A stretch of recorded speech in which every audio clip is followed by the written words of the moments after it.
Spain जो Shenzhen ममालिक का एक अहम मुल्क है, यूरोप का एक अहम मुल्क है और बहुत बड़े तारीख़ हवाले हैं वहाँ पे और तारीख़ी मुल्क है। आप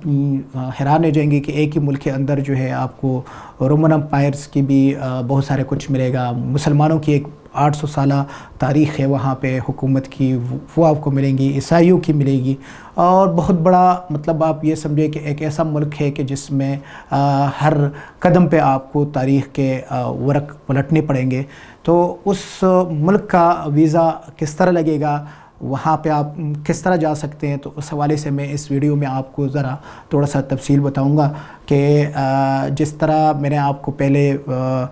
तुर्की के एक वीडियो में या तुर्की का जो वीज़ा लग सकता है तो उसके लिए जो रिक्वायरमेंट थी, तो बिल्कुल शेंजन ममालिक जितनी भी है, चूँकि ये शेंजन कंट्रीज़ के अंदर आता है और स्पेन का वीज़ा जो है लगती ही आप कम से कम शेंजन ममालिक में हर जगह जा सकते हैं। तो यूरोप का वीज़ा लगना वाकई एक मुश्किल काम है और बहुत सारे लोगों की ख्वाहिश होती है कि जो है हमें ये वीज़ा लग जाए। तो इसके लिए ज़रूरी यही है कि आपको लीगली अपने आप को सेट करना पड़ता है। आपका अगर बिज़नेस है तो उसको रजिस्टर करवाए, एज ए कंपनी रजिस्टर करवाए, एक सिक्योरिटी एक्सचेंज कमीशन के साथ उसको रजिस्टर करवाएं और उसका अकाउंट खुलवाएं और उसको कम से कम 6 महीने तक आपकी उसमें रेगुलर ट्रांजैक्शन होने चाहिए। इसी तरह आप जो है अगर आप स्टूडेंट है और आप जाना चाहते हैं तो आपका स्पॉन्सर्ड जो बंदा स्पॉन्सर कर रहा है या उसका बैकग्राउंड इतना मजबूत होना चाहिए कि वो जो है वो आपको स्टूडेंट के थ्रू आप वीज़ा पे भिजवा सकते हैं, स्टूडेंट के उस पे कि वो आपको स्पॉन्सर करें और वो चीज़ें हो। इसी तरह अगर आपने स्पेन का वीज़ा हासिल करना है और आप एम्प्लॉई है किसी कंपनी के, तो कंपनी का बिहाफ पे कंपनी का अगर स्टेटमेंट लग जाए और आपकी सैलरी स्लिप्स वगैरह और ये चीज़ें लग जाएं तो आपके लिए ये डॉक्यूमेंट एक पूरा हो सकता है। लेकिन यूरोप का और स्पेशली जो स्पेन है, इसका वीज़ा हासिल करने के लिए जो सबसे लाजमी चीज़ है वो आपकी ट्रैवल हिस्ट्री है। ट्रैवल हिस्ट्री कम से कम आपके 6 से 7 ममालिक आपने विज़िट किए हो। उसके बाद अगर आप स्पेन के लिए अप्लाई करते हैं तो आपके लिए चांसेस बढ़ सकते हैं। दूसरी बात ये है कि डॉक्यूमेंट्स जब बाकी जो डॉक्यूमेंट्स है वो तो बिल्कुल जो तुर्की के हैं वही डॉक्यूमेंट्स है, जिसमें आपको ईफआरसी, जिसमें आपको अपने टैक्स रिटर्न्स, आपके बैंक अगर आपकी बिज़नेस है तो उसके भी टैक्स रिटर्न्स, आपके पर्सनल टैक्स रिटर्न्स, आपके एनटीएन की फ़ोटोकॉपी, इसी तरह आपकी जो है एफआरसी जो फैमिली रजिस्ट्रेशन सर्टिफिकेट है उसकी आपको अटैचमेंट लगानी पड़ेगी। साथ साथ आपको तस्वीर जो उसके लिए रिक्वायरमेंट है पासपोर्ट साइज़ की, वो आपको लगाना पड़ेगी। और उसके अलावा जो है आपको एक ऑनलाइन फॉर्म जो है वो आपको फिल करना पड़ेगा वीज़ा के साथ, और साथ साथ आपको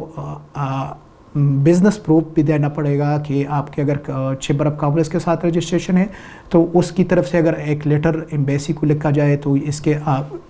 वीज़ा चांसेस बढ़ सकते हैं। दूसरी चीज़ ये है कि स्पेन के लिए आपको अपनी पूरी टर्नरी प्लान करना पड़ेगी कि आपने विज़िट प्लान देना पड़ता है कि आप कहाँ से कहाँ जाएंगे और क्या करेंगे। तो उसके लिए आपको टिकट लाजमी जमा करना पड़ता है, आपको वहाँ की होटल बुकिंग इस फाइल में लगाना पड़ता है और उसे के साथ जो है आपको ट्रैवल इंश्योरेंस के भी लगाना पड़ता है। दूसरी अहम जो चीज़ है वो ये है कि जब आपकी ये सारे डॉक्यूमेंट्स पूरे हो जाते हैं तो फिर आपको अपॉइंटमेंट लेनी पड़ती है। जो इसका बीएलएस है अपारा में वीज़ाट्रॉनिक्स का जो ऑफ़िस है ये उनकी स्पेन एम्बेसी को डील करता है, यहीं से शेंजन के तमाम ममालिक के लिए अप्लाई किया जाता है। तो उस अप्लाई करने के लिए आपको अपॉइंटमेंट लेनी पड़ती है और अपॉइंटमेंट जो है वो आप अगर गूगल में सर्च करेंगे तो बीएलएस स्पेन लिखेंगे या स्पेन वीज़ा अप्लाई सेंटर लिख लेंगे तो आपको جو ہے اس کا BLS کا جو ویب سائٹ ہے اس لنک پہ آپ جا کے اپنے لیے اپوائنٹمنٹ کی بکنگ کروا سکتے ہیں، یا اپنے کسی بھی مستند ٹریول ایجنٹ سے یا آپ کا جو ٹریول کنسلٹنٹ ہے وہ آپ کو اپوائنٹمنٹ لے سکتا ہے۔ اپوائنٹمنٹ کے بعد اپنے یہ سارے ڈاکومنٹس جو میں نے آپ کو بتائے ہیں یہ آپ پورے کریں گے، اور ویزا ٹرانکس کے آفس اپنے اپوائنٹمنٹ کے ڈیٹ پہ اپنے ٹائم پہ آپ پہنچیں گے اور وہاں پہ آپ سبمٹ کریں گے۔ کوشش یہی کریں کہ اسپین کے لیے یا یورپ کے کسی بھی کنٹری کے لیے آپ اپلائی کریں تو سب سے پہلے جو ہے آپ اپنے یہ سارے ڈاکومنٹس پورے کریں۔ اس کے علاوہ جو ہے ٹریول ہسٹری پہ آپ ضرور زور دیں کہ ٹریول ہسٹری آپ کی پوری ہو، تب جا کے آپ اپلائی کریں تاکہ آپ کی ویزے کے سکسیس کے چانسز جو ہے وہ 100% ہو۔